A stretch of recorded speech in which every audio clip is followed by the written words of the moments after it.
आज कोई त्योहार तो नहीं है, फिर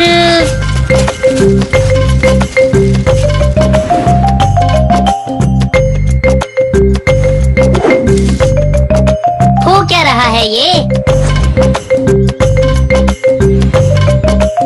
महाराज, ये सब तैयारियां क्यों चल रही हैं? क्या है आज? बुद्धिराज।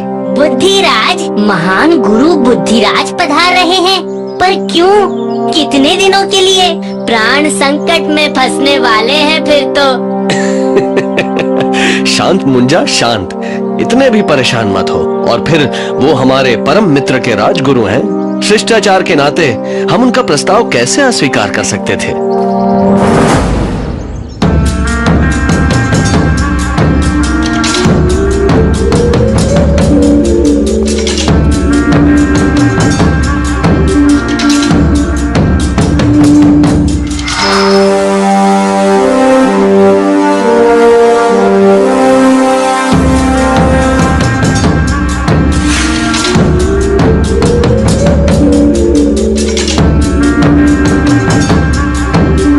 राजा का प्रणाम स्वीकार करें महान राजन विक्रमादित्य।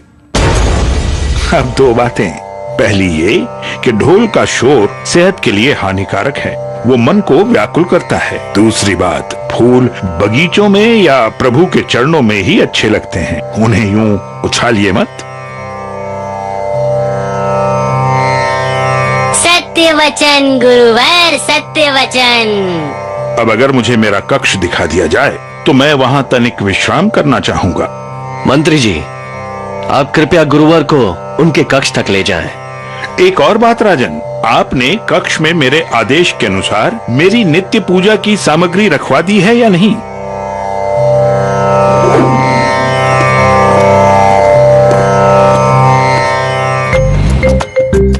महाराज, कठिन वक्त है, टल जाएगा।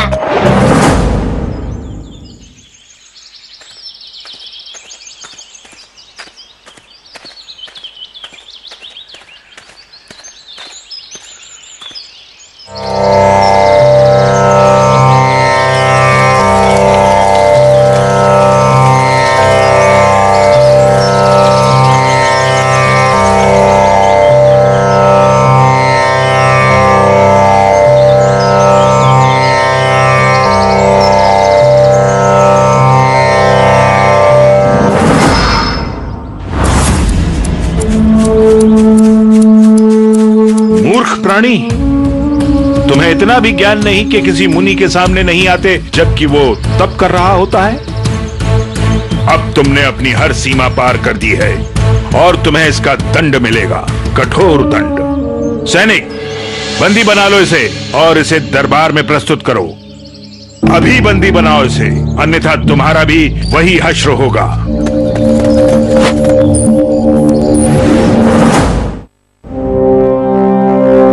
इतनी हड़बड़ी में क्यों बुलाया गया है महाराज? मुंजा, गुरुवर बुद्धिराज ने संदेश भिजवाया था, वो न्याय चाहते हैं। मुझे मालूम था कुछ न कुछ तो होने ही वाला है।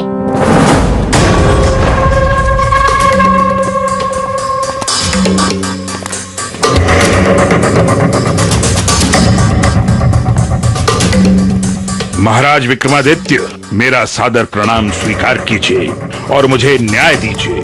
इस मूर्ख माली को दंड दीजिए। मगर क्यों गुरुवर, ऐसी क्या गुस्ताखी हो गई इससे? इसने मेरी प्रातःकाल की पूजा में विघ्न डाला है। सालों से आज तक मैंने कभी अपना सूर्य नमस्कार पूरा किए बिना अपना स्थान नहीं छोड़ा, मगर आज इस मूर्ख की वजह से वो खंडित हो गया। अरे किसी न किसी पर तो प्रकोप पड़ना ही था, पर अब इसे अभी इस राजभवन से निष्कासित कर दीजिए। इसे निकाल बाहर कीजिए महाराज। अब क्या करेंगे महाराज? आगे कुआं तो पीछे खाई, न जाने कहां से यह आफत आई। ठीक है, आपको अवश्य न्याय मिलेगा गुरुवर, लेकिन माली का पक्ष सुने बगैर अगर मैंने फैसला सुना दिया तो वो इंसाफ नहीं कहलाएगा। तो आप मुझे झूठा कह रहे हैं राजन?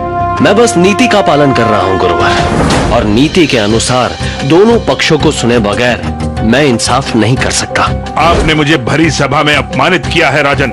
या तो आप इसी वक्त इस माली को दंड दीजिए, वरना मैं आपके इस पूरे राज्य को श्राप दूंगा कि जिस तरह मुझे सूर्य की रोशनी से वंचित किया गया, उसी तरह आपका संपूर्ण राज्य हमेशा हमेशा के लिए सूर्य की रोशनी से वंचित हो जाए।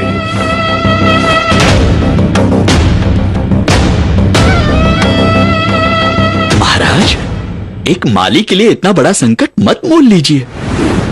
लेकिन वो मेरी प्रजा है, और एक राजा होने के नाते मैं अपनी प्रजा को कैसे बीच संकट में छोड़ सकता हूँ? महाराज क्षमा कीजिए, मगर मेरे एक की वजह से पूरे राज्य पर संकट आ रहा है, तो मेरा कर्तव्य भी तो यही कहता है कि मैं खुद ही चला जाऊं। बात अब ना केवल तुम्हारी है, ना मेरी, और ना राज्य की बात है। ये बात है राज मर्यादा की। जब ज्ञान अहंकार बन जाए तो वो विनाश लाता है। लेकिन उपाय क्या है महाराज? उपाय ये है कि गुरु बुद्धिराज को ये संदेश भिजवा दीजिए कि अगर वो मुंजा को तर्क में हरा देंगे तो हमें उनकी हर बात मंजूर होगी। पर क्यों? मैंने क्या किया? मुझे क्यों सूली पर चढ़ा रहे हैं? मैं कैसे बुद्धिराज से? शांत मुंजा, मुश्किल वक्त में धीरज और हिम्मत नहीं हारनी चाहिए। वो जो भी सवाल करेंगे मैं उसका उत्तर अपने मन में सोचूंगा, और तुम जादू से उसे जान लेना। अब थोड़ा ठीक ठाक लग रहा है, लेकिन महाराज ये तो गलत है। नहीं मुंजा, इस वक्त यही सही है।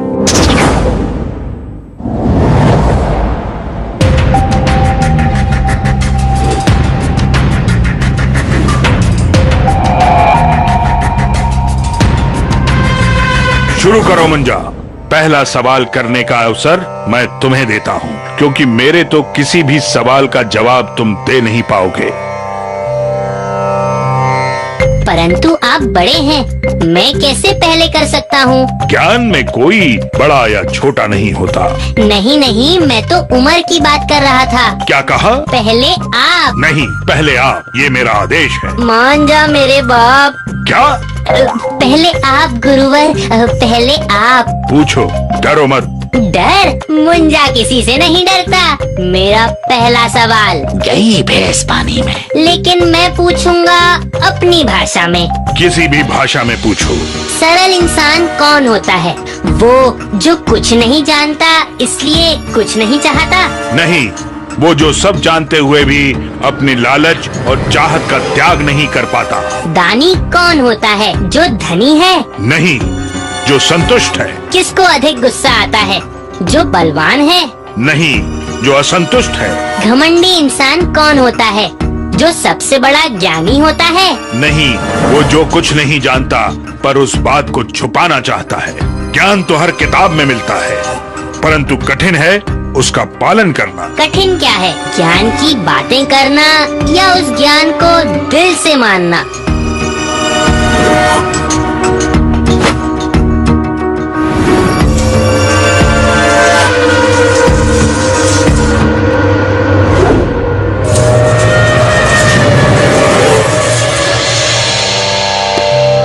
सूर्य की रोशनी को रोककर जो ज्ञान की रोशनी से तुमने मेरा सामना करवाया, उसके लिए मैं हमेशा तुम्हारा आभारी रहूंगा। नहीं, रुकिए गुरुवर, आप हमारे अतिथि हैं। हम आपको यूं ही खाली हाथ नहीं जाने देंगे। लेकिन इतना अवश्य कहूंगा कि घमंड और क्रोध एक ऐसा पर्दा है जो किसी को भी अंधा बना सकता है। हमें उससे बचना चाहिए गुरुवर। मैं खाली हाथ नहीं जा रहा महाराज, बहुत बड़ी सीख लेकर जा रहा हूँ। क्या बात है? मुंजा महान दिखाई करता तमाम। मुंजा महान करे सब मुश्किलों का काम तमाम। तो देखा दोस्तों, केवल ज्ञान हासिल करना ही काफी नहीं होता, उसका जीवन में नियम अनुसार पालन करना भी उतना ही आवश्यक है। तो फिर अब मिलेंगे अगली कहानी में। तब तक के लिए अलविदा।